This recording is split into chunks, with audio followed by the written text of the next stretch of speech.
Doctrine and Covenants, section 88, starting in verse 87, it says, "For not many days hence, and the earth shall tremble and reel to and fro as a drunken man, and the sun shall hide his face, and shall refuse to give light, and the moon shall be bathed in blood, and the stars shall become exceedingly angry, and shall cast themselves down as a fig that falleth from off of a fig tree.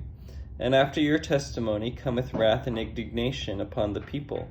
For after your testimony cometh the testimony of earthquakes, that shall cause groanings in the midst of her, and men shall fall upon the ground, and shall not be able to stand.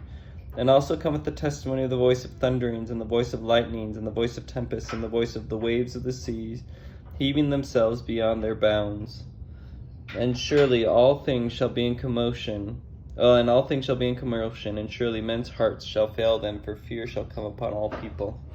So, what stands out to me here is it talks about this phrase, "after your testimony." So if you think about these first missionaries are going out and they're preaching the gospel, and after their testimony, and then there was a period where there wasn't a lot of very successful missionary work because the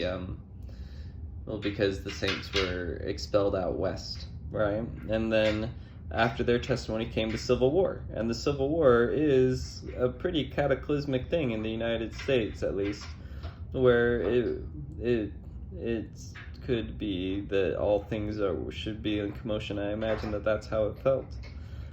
Similarly, whenever there's a push for missionary work, a big, strong push. So, for example, earlier I talked about the hastening the work push under President Monson. After the push, there's always something kind of big and scary that happens, like a pandemic, or the world goes into war. And it might just be that both pushes to do missionary work and big scary things like pandemics and wars happen. But it does feel like that God gathers his people right before he decides to pass some judgments on the world.